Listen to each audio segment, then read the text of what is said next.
Okay. और अच्छा, अगर मान लिया बी जीरो हो जाए, क्वेश्चन में ए तो जीरो हो नहीं सकता, a x square plus b x plus c में ए तो जीरो हो ही नहीं सकता। अगर बी जीरो हो जाए, जैसे मान लिया Y is equal to 2x² plus 5, तो इसमें x का टर्म तो आया ही नहीं। x का टर्म क्यों नहीं आया? क्योंकि b जीरो है, इसको ऐसे बोल सकते हैं। तो जो वर्टेक्स होता है वो कितना होता है? वर्टेक्स कहाँ पे होता है? -b/2a comma -d/4a। तो अगर ये b जीरो हो जाए तो x कोऑर्डिनेट ये जीरो हो गया। x कोऑर्डिनेट जीरो होने का मतलब क्या है? कि वर्टेक्स y एक्सिस पे लाई करेगा। तो ये y एक्सिस है, तो ये y axis he axis of symmetry हो जाएगी। मतलब या तो पैराबोला ऐसे बनेगा या ऐसे बनेगा। y एक्सिस वाला पॉइंट तो हमेशा ही c होता है। तो इस वाले केस में c कितना है? 5। तो तुम इसको ऐसे देखो कि 5 मान लें कहीं यहाँ पे आ गया, ठीक है। a पॉजिटिव है और यही वर्टेक्स है, जहाँ पे c आएगा वही वर्टेक्स है, अगर x नहीं है तो, ठीक है। तो बस इससे हमने ऐसे पैराबोला वर्ड बना दिया। ये तो बहुत ईजी है, एक लाइन का काम है। तो अगर मेरे को मिले y is equal to 4x² minus 7, तो ये भी c का वैल्यू कितना? x तो है ही नहीं इसमें भी, तो वर्टेक्स y एक्सिस पे आएगा। -7 कहीं यहाँ पे है, a पॉजिटिव है, तो इससे पास करने वाला हमने ऐसे पैराबोला वर्ड बना दिया, ठीक है। ये ऐसा नहीं कि घूम रहा है, घूमने का मतलब क्या है कि ये ऐसे जा रहा है, ऐसे इस डायरेक्शन में जा रहा है, मतलब इधर भी बढ़ता जाएगा और इधर भी बढ़ता जाएगा, ऐसे वापस टर्न नहीं हो सकता पैराबोला, ठीक है। और एग्जांपल देख लिया, मान लिया y is equal to -3x² minus 7, ठीक है। तो x इसमें भी नहीं है, तो पहले तो c का वैल्यू कितना है? -7, तो वो मान लेगा यहाँ पे आ गया -7। ये अच्छा -7 यहाँ पे भी था, कोई नहीं। इसमें a नेगेटिव है, तो अब इस पॉइंट से हमने ऐसे पैरेलल डाउनवर्ड बना दिया, ये आ गया शेप। और मान लिया y is equal to 8 -3x², ये। तो इस बार ये c हो गया, ये a हो गया, ठीक है। तो c का वैल्यू कितना है? 8। तो ये पॉइंट ले लिया हमने 0,8, और 8 -3x² लिखा है, तो पैराबोला डाउनवर्ड, ये एक्स एक्सिस, ये ओरिजिन, ऐसे बना दिया। Last example -3 -4x²। फिर दोबारा x तो है नहीं, मतलब वर्टेक्स इस पे आएगा, x नहीं है इसलिए आएगा, वरना तो फिर वैसे ही प्रॉपरली करेंगे। अगर x भी का टर्म भी हो गया तो x² गायब हो नहीं सकता, वरना तो फिर क्वाड्रेटिक ही नहीं बचेगा, फिर तो पैराबोला ही नहीं बनेगा। तो इसमें c का वैल्यू कितना है? -3, तो -3 मान लिया यहाँ पे। a का वैल्यू कितना? -4, तो -4 का मतलब क्या? पैराबोला डाउनवर्ड, तो इससे हमने नीचे बना दिया पैराबोला ऐसे, origin, Y axis, X axis, ये पैराबोला आ गया, ठीक है। आई होप अब कुछ तो समझ में आ गया होगा।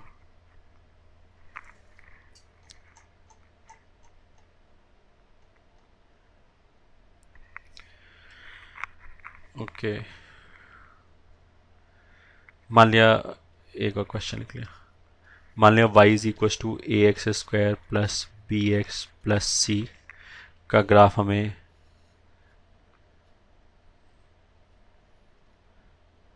दे रखा है ऐसे करके, ये ठीक है। This is the graph of ax² plus bx plus, ये बता दिया हमें। अब उसने ये पूछा कि फाइंड साइन ऑफ, साइन मतलब SIGN, साइन कॉस वाला sine, sign of ABCD, ABCD का साइन बताना है। ABC तो मतलब कोफिशिएंट हो गए, और D पता ही हो तो क्या होता है, क्या होता है? डिस्क्रिमिनेंट। ABCD का साइन बताना है, ठीक है। सब कुछ पढ़ा रखा है, now you should be able to give. A क्या डिसाइड करता है, अपवर्ड या डाउनवर्ड, ठीक है। ये डिसाइड करता है, तो इसमें क्या है? डाउनवर्ड, तो हमें क्या पता लग गया? ए नेगेटिव है, ठीक है। बी 2 मिनट के लिए भूल जाओ। सी, सी कहाँ पे रिफ्लेक्ट होता है? सी आता है कि वाई एक्सिस को कहाँ पे कट कर रहा है, तो इस वाले केस में वाई एक्सिस को कहाँ पे कट कर रहा है? इस पॉइंट पे। तो ये तो नीचे है पॉइंट, एक्स एक्सिस के नीचे है, तो इस पॉइंट का वाई कोऑर्डिनेट नेगेटिव होना चाहिए, तो मतलब सी भी नेगेटिव होना चाहिए, क्योंकि 0, c होता है और वाई कोऑर्डिनेट नेगेटिव है तो मतलब सी नेगेटिव है। फिर आ गया डिस्क्रिमिनेंट। डिस्क्रिमिनेंट क्या डिसाइड करता है कि एक्स एक्स को कट किया, नहीं किया, या कुछ भी नहीं किया। तो इस वाले केस में तो दो डिस्टिंक्ट जगह पे कट कर रहा है, यहाँ पे भी कट कर रहा है, यहाँ पे भी कट कर रहा है। तो उसका मतलब क्या है कि डी क्या होना चाहिए, पॉजिटिव। दो डिस्टिंक्ट जगह पे कट कर रहा है, उसका मतलब क्या है, रूट्स रियल एंड डिस्टिंक्ट हो गए, तो इसलिए डी पॉजिटिव होना चाहिए। ठीक है, लास्ट क्या बच गया, बी। बी को हम कैसे देखें, उसको तुम ऐसे देखो कि वर्टेक्स की तरफ से देख लिया, बी कहाँ पे आता है, वर्टेक्स पे आता है। वर्टेक्स का एक्स कोऑर्डिनेट कितना होता है, -b/2a होता है एक्स कोऑर्डिनेट। ठीक है, वाई कोऑर्डिनेट से कोई मतलब नहीं है, ऐसे देखना एक्स कोऑर्डिनेट क्या है। तो ये वर्टेक्स वाई एक्सिस के लेफ्ट पे है, तो वाई एक्सिस के लेफ्ट पे तो एक्स कोऑर्डिनेट नेगेटिव होता है, तो उसका मतलब क्या है, ये जो -b/2a है ये नेगेटिव है, ये नेगेटिव है।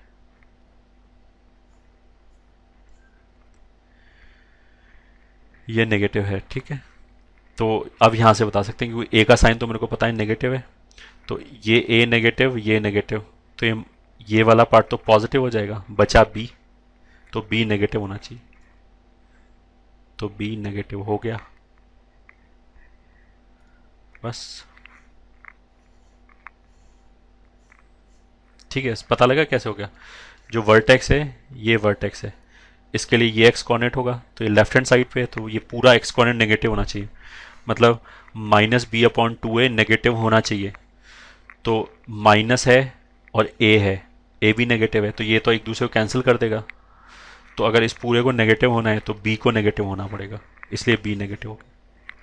ठीक है, एक क्वेश्चन और कर लिया प्रैक्टिस के लिए। चलो दूसरा क्वेश्चन में सेम क्वेश्चन है।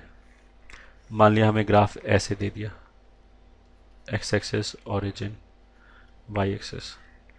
अब बताओ, पैराबोला डाउनवर्ड है तो ए नेगेटिव, अब इसने कहीं पे भी कट नहीं किया तो फिर डी भी नेगेटिव। ठीक है, ये वाला पॉइंट वाई एक्सिस का जो पॉइंट ऑफ इंटरसेक्शन है वो नीचे लाई कर रहा है, नीचे हो गया है, तो सी भी नेगेटिव। ठीक है, और बी हम कैसे बताते हैं, -b/2a देख के। ठीक है, -b/2a इस वाले केस में क्या है, अच्छा ये नहीं देखेंगे ये पॉइंट नीचे है, नीचे थोड़ा देख रहे हैं, ऊपर नीचे तो वाई कोऑर्डिनेट बताया जाता है, और जबकि -b/2a क्या है, एक्स कोऑर्डिनेट। तो हम तो ये देखेंगे ये वाला जो पॉइंट है वो वाई एक्सिस के राइट पे या लेफ्ट पे, ऊपर नीचे नहीं देखेंगे, राइट लेफ्ट देखेंगे। तो इस वाले केस में तो ये राइट पे है, अगर ये राइट पे है तो मतलब ये पॉजिटिव हो गया, तो -b/2a क्या होना चाहिए, पॉजिटिव होना चाहिए। ठीक है, तो a नेगेटिव हो गया, तो ये जो बाहर माइनस लगा है और जो a का माइनस आएगा वो तो कैंसिल हो जाएगा, तो बचा हुआ b, अब b पॉजिटिव होना चाहिए, मतलब b इसमें पॉजिटिव है। तो यही आंसर हो गया, a negative, d negative, c negative, b positive, इस ग्राफ के हिसाब से। ठीक है, ओके।